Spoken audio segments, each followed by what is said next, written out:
여러분 수첩 만드셨습니까? 우리 온라인에서도 수첩 3개를 만드셨는지 아니면 하나 안에 3개의 내용을 담으셨는지 오늘 백순성 집사님 기도하실 때 3개의 수첩 이름을 이야기하지 않았다면 수첩이 뭐였지? 아마 이런 분도 계실지 모르겠습니다. 여러분 수첩 첫 번째 수첩이 무엇이었습니까? 기도 수첩. 두 번째는 섬김 수첩.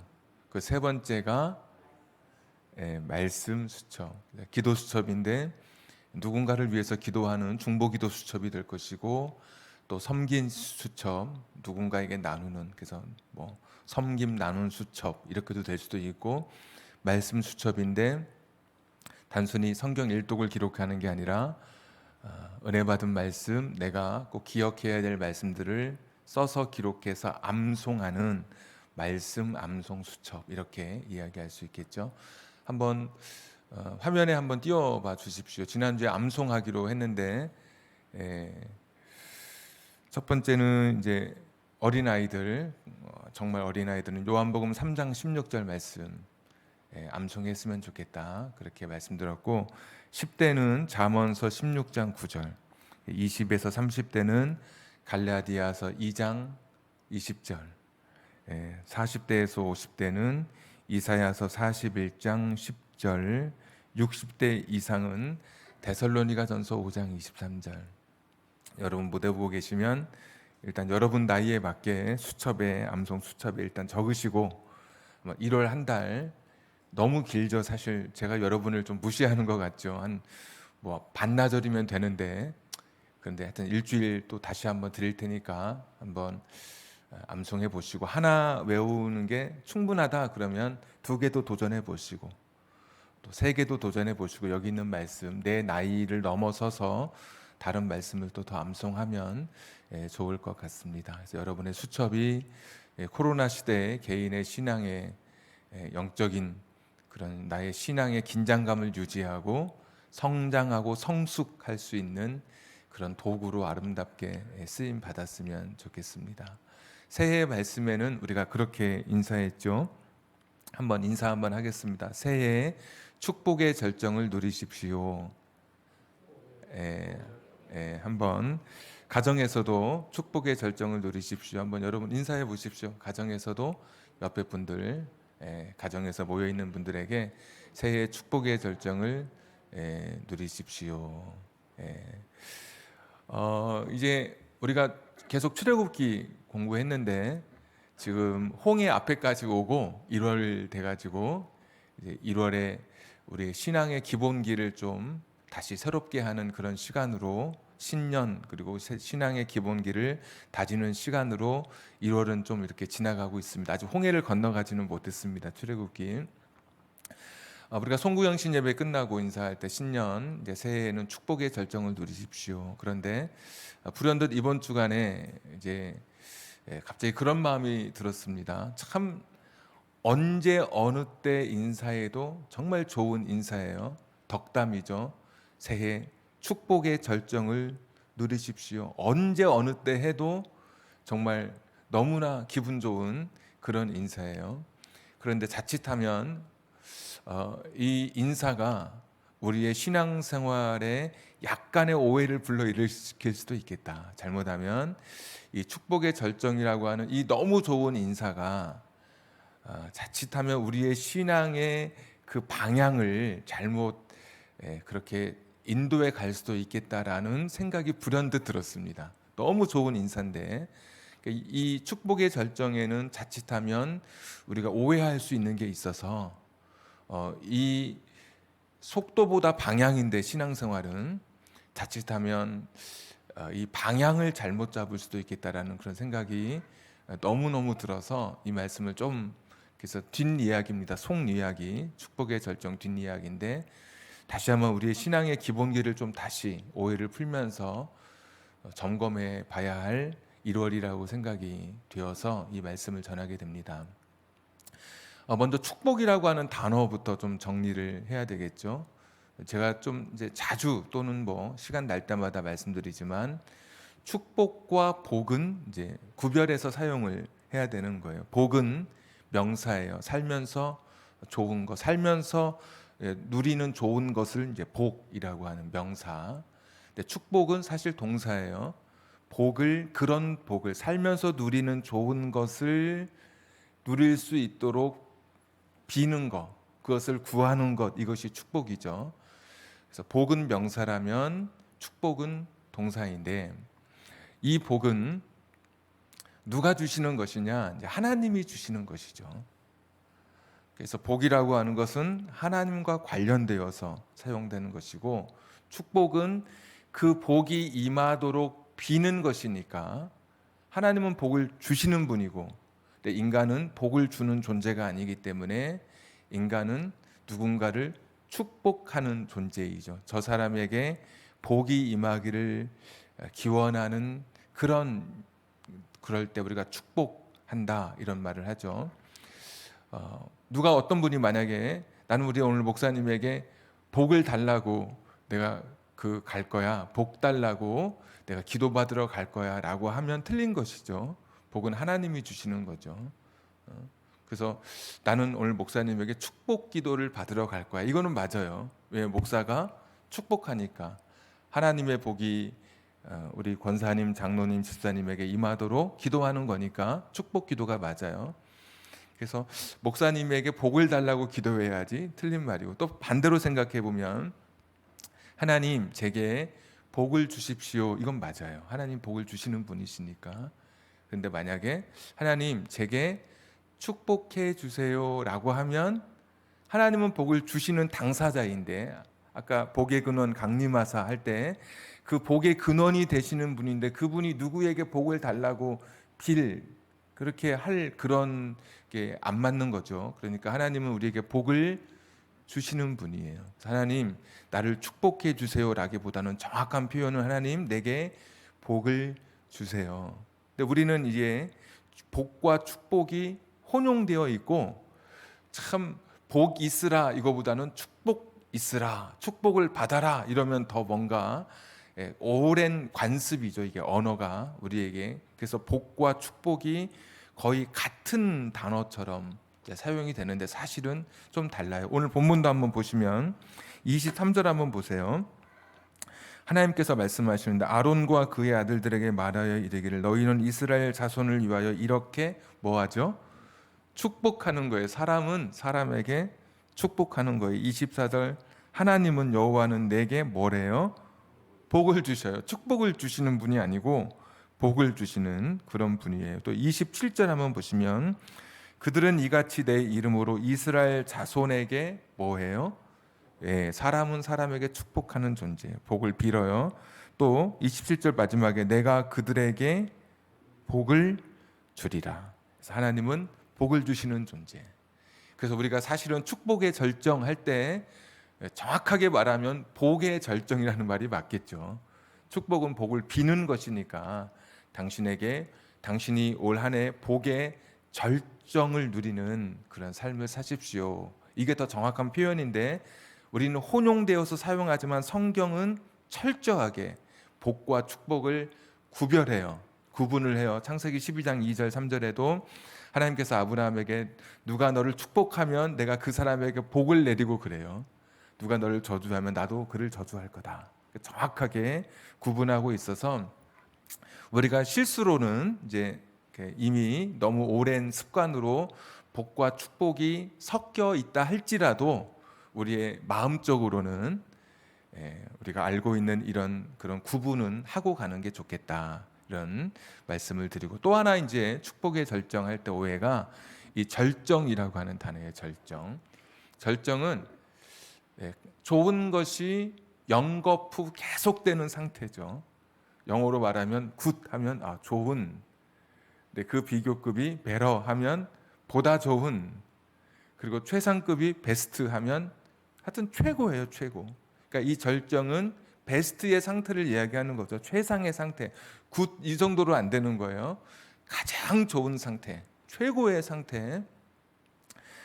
그동안 내가 기도했던 제목들이 잘 이루어지지 않던 것이 축복의 절정, 복의 절정을 누린다 그러면 연상되는 것이, 기도에도 응답되지 않던 것이 막 다발째 뿌리채 막 캔다고 하듯이 그냥 그 내가 기도했던 것들이 그냥 다 이루어지는, 그것도 베스트 상태로 막 응답이 하나만 이루어져도 올 한 해 기쁜데 자식 문제 해결되고 안 팔리던 뭐 무슨 건물 해결되고 또 건강 문제 해결되고 이러면서 모든 것이 그냥 다 되는 상태를 우리가 절정이라고 말할 수 있겠죠. 그래서 우리가 이제 인사할 때 축복의 절정을 누리십시오 그러면 나도 모르게 뭐 축복과 복은 같다고 하더라도 하나님이 주시는 상태의 최고의 그런 해에 최고의 그런 상태, 최고의 그런 절정을 우리가 기대하게 되고 이제 기도하게 되는 것이죠. 여기서 한 가지 오해가 이제 생길 수 있는 게 복과 축복을 오해하는 것은 그냥 이 말의 실수이고 그것은 오해해도 큰 신앙생활에 영향을 미치지 않아요. 그런데 이 절정이라고 하는 단어는 오해하면 사실은 신앙생활의 방향이 달라지게 됩니다. 그러니까 우리가 신앙생활하면서 복의 절정을 누리는 것, 복의 절정을 경험하는 것은 신앙생활의 과정에서 나타나는 하나님이 주시는 은혜요, 또 하나님이 우리에게 주시는 복인 것이지, 이 복의 절정을 누리는 것이 신앙생활의 목표가 되거나 결과가 되거나 그것이 내 방향이 되어서는 우리는 사실 길을 잘못 가고 있는 겁니다. 그러니까 내가 축복의 절정, 복의 절정을 누리는 것, 덕담하면서 굉장히 서로 기쁘고 나도 그런 것을 누리고 싶어 하고 그런 마음이 간절한데 이것은 신앙생활의 과정 중에 일어나는 일이지 축복의 절정을 누리는 것이 내 신앙생활의 목표나 결과가 되면 이것은 완전히 우리가 걸어가는 그 길이 참 완전히 어긋나게 가는 것입니다. 그러니까 교회에 와서 나의 힘을 구하고 나의 영향력을 구하고 나의 성공을 구할 수 있어요. 그러나 그것이 신앙생활의 전부가 아닌 거예요.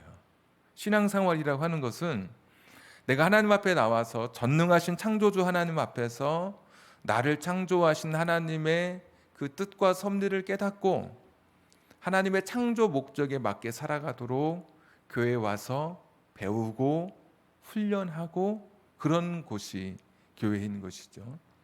그러니까 교회에 와서 내가 하나님의 이름을 부르면서 나의 탐욕의 크기를 늘리고 나의 욕망을 채워가는 것, 이것이 교회 생활의 전부가 아닌 거예요. 오히려 교회에 오면 힘을 빼는 곳이에요. 교회는 운동해 보신 분들은 알겠지만 모든 운동의 기초는 힘을 빼는 거예요. 어깨에 힘을 빼든 다리에 힘을 빼든 수영할 때 힘 빼라 그래요. 힘을 주면 가라앉는 거예요. 근데 교회에서 신앙생활하는 것은 사실은 우리의 힘을 빼는 거예요. 와서 바울 사도는 나는 날마다 십자가 앞에서 자기 자신을 죽인 거예요. 자기 자신을 계속해서 낮춰요. 세상의 욕망, 세상적인 것을 자꾸 교회에 와서 씻어내는 거예요. 그래서 성경에서 말하는 복은 하나님의 입장에서 우리에게 좋은 것을 하나님의 의지로 주시는 게 성경이 말하는 복이에요. 그러니까 하나님의 입장에서 하나님이 보실 때 우리에게 좋은 것을 하나님의 의지로 우리에게 주시는 게 진짜 복이에요. 근데 우리가 생각하는 복은 인간의 입장에서 내게 좋은 것을 하나님이라고 하는 그분을 도구로 삼아서 내 것을 갖는 거. 이거는 우리가 생각하는 복이에요. 완전히 다르죠. 내 입장에서 내게 좋은 것을 하나님이라고 하는 분을 통해서 내 걸 갖는 거예요. 그걸 우리는 축복, 복이라고 이야기하는데 성경은 그렇게 말하지 않아요. 하나님의 입장에서 우리에게 좋은 것을 하나님의 의지로 우리에게 주시는 거예요. 그러니까 신앙생활이 축복의 절정, 굉장히 좋은 인사말인데 절정을 구하는 삶, 절정이 내 신앙의 목표가 되어버리면 이 사람은 나중에 하나님은 도구가 되고 마는 거예요. 나의 욕심, 나의 성공, 나의 힘을 위한 도구, 액세서리가 되고 심지어 하나님이 우상이 되는 거예요. 우상. 어떻게 하나님이 우상이 될 수 있습니까? 아니에요. 내가 우상으로 삼고 있는 거예요. 제가 성경을 안 찾아보려고 하다가 그래도 성경을 찾아보는 게 좋을 것 같아요. 제가 지지난주인가 설교를 짧게 했더니 어떤 우리 집사님이 그랬다고 그래요. 목사님 컨디션이 안 좋으시냐고. 여러분 그럴 수도 있어요. 근데 그렇지 않아요. 온라인이니까 집중력이 떨어져서 최대한 좀 이렇게 줄여서 좀 해보려고 그래서 그런 건데, 그렇지만 오늘은 성경을 한번 찾아보겠습니다. 열왕기 하 한번 찾겠습니다. 17장. 이거 민수기 덮지 마시고 열왕기 하 17장 찾아보겠습니다. 오늘 좀 시간이 조금 지나가도 한번 찾겠습니다. 열왕기 하 17장 27절.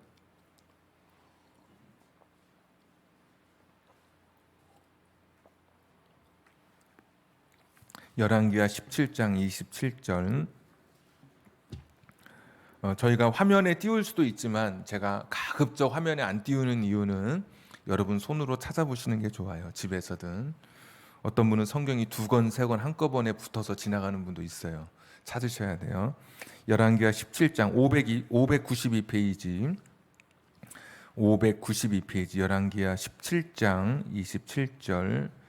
이게 북이스라엘이 멸망할 때 아수르가 점령해서 사마리아를 점령해서 사마리아의 그 당시의 상황, 점령했던 상황인데, 열왕기하 17장 27절. 아수르 왕이 명령하여 이르되 너희는 그곳에서 사로잡아온 제사장 한 사람을 그곳으로 데려가되 그가 그곳에 가서 거주. 여기서 그곳은 사마리아예요.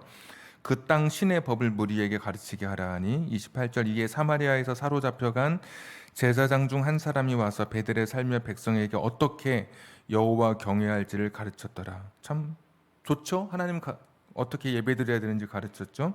29절. 그러나 각 민족이 각기 자기의 신상들을 만들어 사마리아 사람이 지은 여러 산당들에 두되 각 민족이 자기들이 거기 주한 성읍에서 그렇게 하여 바벨론 사람들은 숫곤 분옷을 만들었고 굿 사람들은 네르갈, 하맛 사람들은 아시마, 아와 사람들은 니파스, 다르닥, 스발화임 사람들은 그 자녀를 불살라 그들의 신 아드람멜렉과 아남멜렉에게 드렸으며. 자, 32절 다 같이 시작.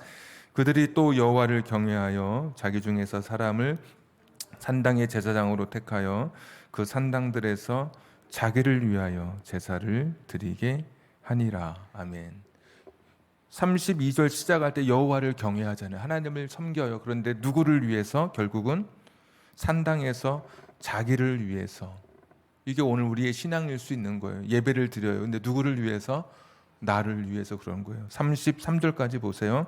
여기도 이게 도인데 이와 같이 그들이 여호와 도 경외하고 또한 어디서부터 옮겨왔든지 그 민족의 풍속대로 자기의 신들도 섬겼더라.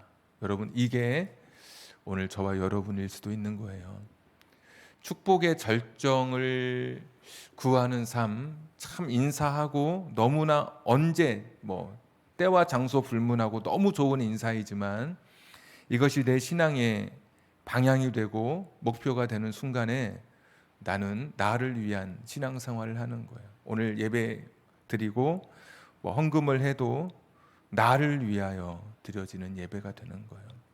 하나님도 나를 위한 도구에 불과한 거예요. 기도도 자판기예요. 내가 원하는 것이 나와야 돼요. 내 의지로 내가 생각할 때 내가 원하는 것을 뺏어내는 것이 기도고, 내가 뺏어낼 때 그것이 응답받았다고 감사할 게 사실은 아닌 것이죠. 그래서 교회에 올 때마다 항상 나 자신의 연약함을 내어놓고 나의 힘을 빼고 세상의 욕망의 찌꺼기들을 씻어내고 자꾸 나를 낮추는 것이, 그것이 하나님이 기뻐하시는 신앙생활의 모습인 것이죠. 근데 오늘 사마리아 사람들, 북이스라엘 사람들은 산당을 세워요. 왜? 자기 힘, 영향력, 성공을 구하기 위해서 산당을 세우고 하나님의 이름을 불러요. 하나님을 경외했잖아요. 경외. 하나님을 두려워하면서 예배를 드려요. 제물을 드렸어요. 그런데 자기를 위해서 그렇게 하는 것이죠. 성공이 전부가 아닌 거예요. 신앙생활 하다가. 그래서 여러분 실패가 찾아올 때도 있어요. 그래도 우리가 의연하게 견뎌낼 수 있는 것은 신앙생활에서 성공하고 모든 것이 내가 원하는 대로 이루어지는 것이 신앙생활의 전부가 아니니까 실패할 수도 있고 어려울 수도 있어요. 그럴 때 우리는 우리 자신들을 돌아보면서 겸손하게 실패 속에서 하나님의 뜻을 찾을 수 있는 거예요. 그런 사람들이. 만약에 하나님이 내게 성공의 절정, 축복의 절정을 누리게 하셨다. 그러면 하나님의 은혜 감사하는 거예요. 올 한 해 정말 그런 일들이 내게 있다면 감격하는 거예요. 그리고 더 겸손한 거예요. 다른 사람 앞에서. 그리고 내가 얻은 성공, 하나님이 주신 그 복의 그 절정을 다른 사람과 함께 이 성공의 열매를 나누며 살아가면 되는 거예요. 근데 분명한 것은 이 절정의 삶, 내가 원하고 이루고자 하는 그 모든 것이 신앙생활의 목표나 방향은 절대로 되지 않는 거예요. 그렇게 되는 순간 우리의 신앙생활은 다 뒤집혀져 버려요. 마태복음 7장 가보시면 23절 가보시면 마지막 심판대 앞에 섰을 때 사람들이 주님 왜 저를 모른다고 하십니까? 그래서 주님께서 나는 너를 알지 못해, 도무지 알지 못해. 그래. 도무지 무슨 뜻인가? 영어로 보니까 never, 나는 너를 절대로 알지 못해. 이렇게 말씀해 주세요. 그러니까 사람들이 주님이 저를 모른다고요. 제가 주님의 이름으로 선지자 노릇을 했는데, 제가 주님의 이름으로 많은 권능을 행했는데, 주의 이름으로 내가 귀신을 쫓아냈는데 저를 모르신다고요? 나 너 몰라 그러시는 거예요. 목사일 수도 있고 장로일 수도 있고 권사일 수도 있고 부흥사일 수도 있고 기도하면 사람이 병이 치료되는 신유의 기적을 가진 사람일 수도 있고 TV만 켜면 방송에 수없이 나오는 위대한 목회자일 수도 있는데 방향이 잘못되면 나는 너를 몰라. 불법을 행하는 자들아. 그래서 불법은 하나님의 말씀이 법이라고 하면 하나님의 말씀대로 살지 않았던 너희들은 내가 알지 못해. 주여 주여 하는 자마다 천국에 오는 게 아니라 아버지의 뜻대로, 하나님 뜻대로, 하나님의 방법대로, 하나님의 방식대로 살아간 사람들을 내가 기억하는 것이지, 네가 잘못 걸어간 길을, 내 이름을 부르고 아무리 하나님 앞에 예배 드렸다 한들 나와 상관없는 길로 걸었던 내가 너희들을 나는 인정할 수 없어 라고 말씀하시는 거예요. 여러분, 이런 설교가 사실 인기 없죠. 기도하면 다 이루어지고 늘 축복의 절정을 누리고 절정 누린 누구누구 간증도 이렇게 막 소개해드리고 그래야 사실 힘이 나긴 하는데 여러분, 이건 사기인 거죠. 마지막 하나님 앞에 섰을 때 너 길 잘못 들었어, 방향이 잘못됐어, 그런 것이죠. 오늘 민수기 다시 돌아와 보시면 유대인들은 하나님이 주신 이 복, 서로가 서로에게 축복하는 이 메시지를 하나님으로부터 직접 듣게 됐어요. 이스라엘 사람들이 생각했던 최고의 복, 그냥 우리가 축복, 그냥 우리가 흔히 쓰는 말로 최고의 축복, 최고의 복이 무엇이냐면 여호와의 얼굴이 나를 향하는 것, 그것이면 되는 거예요. 하나님이 나를 바라보고 계신다. 그거 하나면 자신의 인생의 최고의 복이라고 그들은 생각했어요. 창세기 4장에 보시면 가인이, 하나님께서 가인과 그의 재물을 받지 않으실 때 가인의 안색이 변했다 그랬어요. 근데 원문에 보시면 안색이 변했다는 말이 가인이 얼굴을 떨구었다. 얼굴을 이렇게 화가 나가지고, 우리 얼굴 이렇게 떨구잖아요. 그런 표현이에요. 그래서 얼굴을 떨구면 화가 난 거예요. 이게. 그런데 얼굴을, 오늘 고개를 드시는 거예요. 민수기의 이 하나님은. 그러니까 얼굴을 떨구는 것이 기분 나쁘고 화가 났다면 반대로 얼굴을 드는 행위는 하나님께서 웃으시고 지켜봐 주시고 얼굴에 미소를 띠고 있는 거예요. 그래서 현대어 성경이나 우리말 성경에 보면 얼굴을 들었다라고 할 때 이 얼굴을 우리를 향하신다고 할 때 미소를 머금고 기쁜 마음으로 우리를 바라보시고 이렇게 번역하고 있어요. 그러니까 그것이에요. 이스라엘 백성에게는 하나님이 우리를 향해서 나를 향해서 얼굴을 비추고 계신다고 하는 것, 나를 지켜봐 주신다고 하는 것, 그것이 이스라엘 백성에게는 최고의 복이었던 거예요. 광야 40년 방황하고 가나안 땅 들어가기 직전에 주신 말씀이 민수기예요. 최고의 복은 무엇이냐? 농사 잘 되고 새끼 나면 쌍둥이 낳고 아이들 많이 낳고 장수하고 이것이 복의 절정이 아니라 하나님이 너를 바라보고 계신 것, 하나님의 얼굴이 너를 향하고 있는 것, 이것이 최고의 복이라고 말씀해 주시는 거예요. 반대는 뭐예요? 하나님의 얼굴을 가리시는 거잖아요. 예수님께서 십자가 달리실 때, 죄인의 몸으로 십자가 달리실 때 다 어두워졌어요. 날이 다 어두워졌어요. 깜깜해졌어요. 예수님께서 엘리 라마 사박다니, 하나님 어찌하여 나를 버리시나이까. 유대인들은 깜깜한 흑암 속에서 하나님이 얼굴을 돌리셨다고 생각했어요. 등을 돌리셨다고. 그것이 최고의 저주처럼 여겨지는, 하나님이 등을 돌리신다고 하는 것, 나를 바라보시던 하나님이 나를 외면하시는 것처럼 더 큰 저주가 없는 거예요. 예수님께서 그런 저주를 받으시면서 우리를 위해서 십자가에 달려 돌아가셨죠. 오늘 최고의 축복은 무엇입니까? 하나님의 얼굴을 우리를 향해서 비추어 주고 계신 거예요. 하나님이 지금 나를 바라보고 계신 것, 내가 하나님을 바라보고 하나님이 지금도 나의 기도를 들으신다고, 하나님 그분과 내가 연결되어 있다는 것, 시편 73편의 말씀처럼 하나님을 가까이 함이 내게 복인 거예요. 그게 최고의 복인 거예요. 이스라엘 사람들은 그거 고백한 거예요. 오늘 본문 다시 보십시오. 민수기 6장 25절에 여호와는 그의 얼굴을 내게 비추사, 26절에 여호와는 그 얼굴을 내게로 향하여 드사. 그러면 은혜도 누리는 것이고, 죄를 넘어서는 은혜도 누리고, 평강도 내 마음속에 임하는 것이고, 외적인 풍파가 닥치지만 내적인 평안은 세상이 뺏어갈 수 없잖아요. 세상이 알 수 없는 평안이 내게 임하는 거예요. 밖은 실패고 밖은 고통인데 내 안에는 하나님이 주시는 정말 아무도 알 수 없는 놀라운 평화가 내 안에 임하는 거예요. 하나님이 그 얼굴을 내게로 향하여 드실 때 그거면 되는 거예요.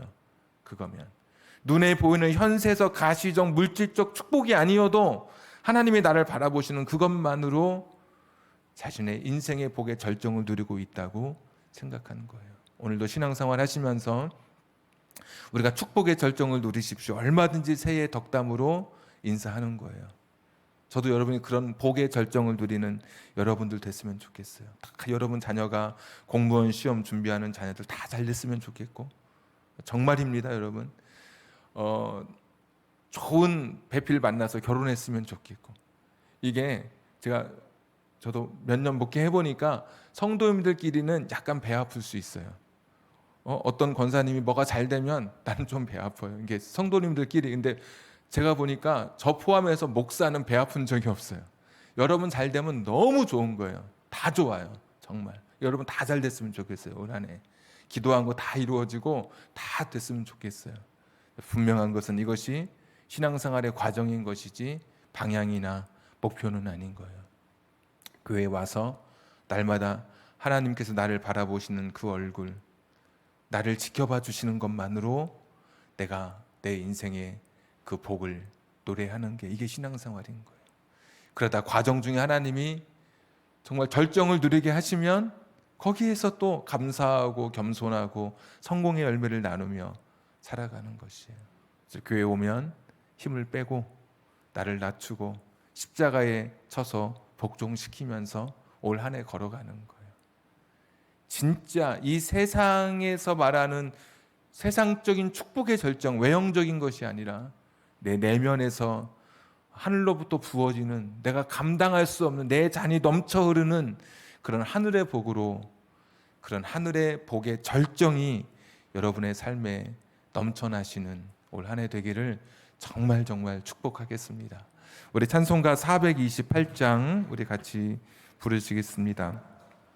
428장 가사에 보시면 후렴에 주의 영광 빛난 그 광채 내게 비춰주시옵소서. 그 밝은 얼굴 배울 때 나의 영혼 기쁘다. 민수기 6장 25절 27절 말씀을 기반으로 해서 쓰여진 찬송입니다. 우리 찬송 같이 부르면서 내 영혼에 하나님의 영광의 햇빛이 또 빛이 비춰주게 해 주옵소서. 찬양하겠습니다.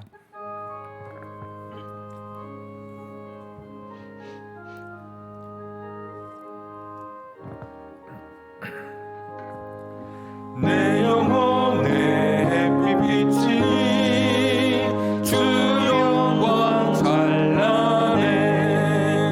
이 세상 어떤 빛보다 이 빛 더 빛나네.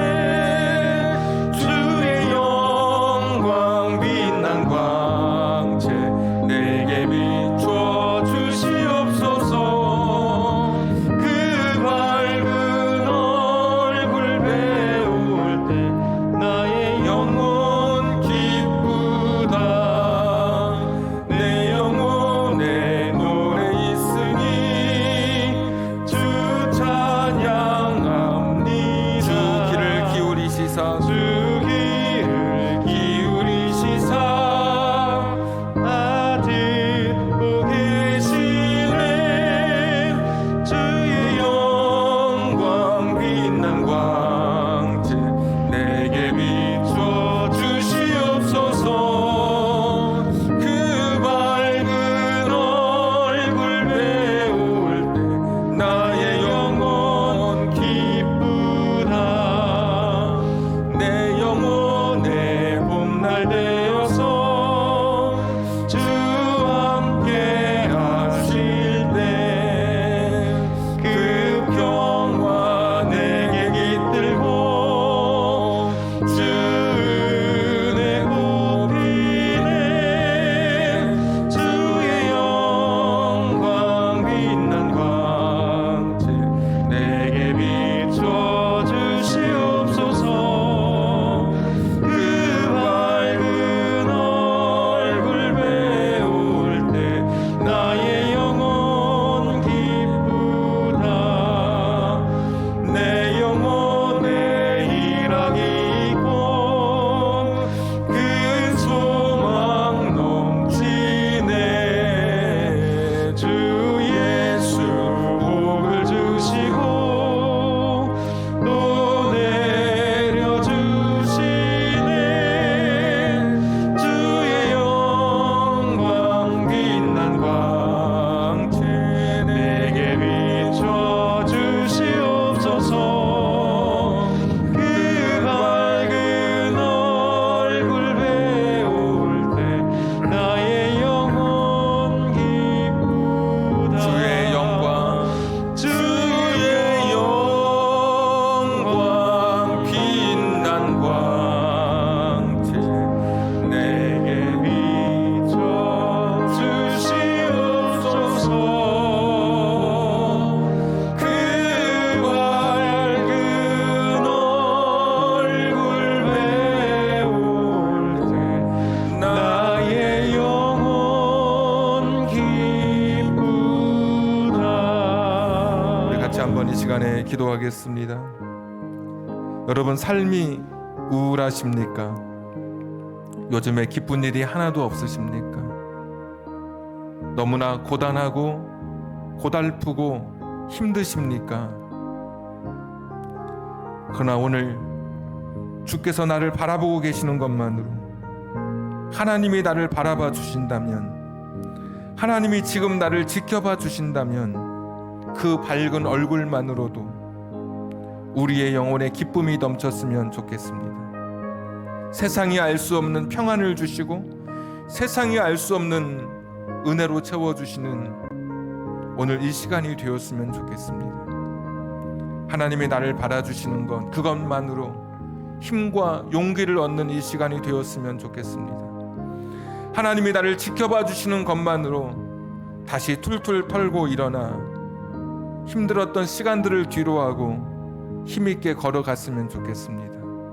오늘 같이 기도할 때 내 인생의 최고의 복의 최고의 절정은 하나님이 나를 바라봐 주신다는 것, 내가 하나님과 연결되어 있다는 것, 내가 언제든지 고개를 들면 하나님은 웃는 얼굴로 나를 지켜보고 계신다는 것, 이것만으로, 이것 붙들고 오늘 어려운 때 이겨갔으면 좋겠습니다. 우리 주신 말씀 기억하면서 우리 같이 한번 기도하겠습니다. 전능하시고 자비로우신 아버지 하나님이시여, 여호와 자비로우신 아버지 하나님이여, 도와주시기를 원합니다. 하나님 아버지여, 도와주시옵소서. 아버지, 나를 바라보시고 나를 지켜봐 주시는 것으로 어두운 때 언제든지 고개를 들면 그곳에 웃고 계시는 하나님, 그곳에서 나를 보며 기쁨이 충만한 상태로 아이를 지켜보는 부모의 모습처럼 나를 지켜보시는 하나님의 계심을 믿고, 하나님이 나의 하나님 되심을 믿고 오늘도 고백하며 결단하는 우리들 되게 하여 주시기를 빌고 원합니다. 나의 하나님 되심을 고백하며 나아가게 하여 주시옵소서. 여호와 자비로우신 아버지 하나님, 주님, 내 삶의 시간들이 있습니다. 내 삶의 연약함이 있습니다. 하나님이 아니면 견딜 수 없는 인생의 시간들도 있습니다. 하나님으로 인해서 살아가게 해 주시옵소서. 주님 도와주시기를 빌고 원합니다. 주의 영광 빛난 광채 내게 비춰 주시옵소서. 그 밝은 얼굴 배울 때 나의 영혼 기쁘다. 전능하신 하나님, 오늘도 하나님 앞에 나와 이 시간 예배드리며 또는 온라인으로 하나님 앞에 우리 있는 자리에서 영과 진리로 예배하고 있습니다. 이 시간 우리의 마음속에 찾아오셔서 어려운 때 우리에게 힘 주시고 용기 주시되 하나님만으로, 하나님의 나를 지켜봐 주시는 것만으로 용기를 얻고 새로운 삶의 노래를 열어갈 수 있는 우리들 되게 해 주시옵소서. 언제든지 고개를 들면 나를 향해 미소를 짓고 계시는 그 하나님으로 인하여 우리의 삶에 세상이 알 수 없는 평강을 누리고 은혜를 고백할 수 있기를 간절히 빌고 원하옵나이다. 축복의 절정을 세상의 외적인 것으로 가시적이고 눈에 보이는 잡히는 현실적인 것이 아니라 할지라도 하나님 한 분만으로 충분하다고 고백할 수 있는, 주님 한 분이면 됩니다라고 고백할 수 있는 신앙의 깊은 자리에까지 서게 해 주시옵소서. 나를 위한 신앙이 아니라 전능하시고 사랑 많으신 하나님이 나의 욕망을 채우기 위한 도구가 아니라 오늘도 하나님의 뜻을 헤아려 창조 목적을 따라 우리의 삶을 살아낼 수 있는 우리들이 되게 해 주시고 또 우리의 신앙 생활이 그렇게 되게 해 주옵소서. 오늘도 예물 드린 손길들 하나님의 시간에 기억해 주시옵소서. 어떤 모양으로든 주 앞에 예물 드릴 때 그곳에 우리의 신앙의 고백이 담겨 있사오니 하나님 기쁘게 받아 주옵소서. 하나님의 시간에 하나님의 방법으로 채워 주시옵소서. 이제는 우리 구주 예수 그리스도의 은혜와 하나님 아버지의 극진하신 사랑하심과 성령님 감동 감화 내주 충만하심이 하나님으로 인하여 기뻐하며 하나님의 얼굴이 나를 향하여 있다는 것만으로 세상의 그 무엇과도 비교할 수 없는 복을 노래하기를 소원하는 우리 사랑하는 성도님들 위해 저들의 가정과 직장과 사업장과 환경과 인생의 꿈 위에 코로나로 고통받고 있는 온 세계 저 하나님의 백성들 위해 지금부터 영원까지 함께 하시기를 간절히 축원하옵나이다. 아멘.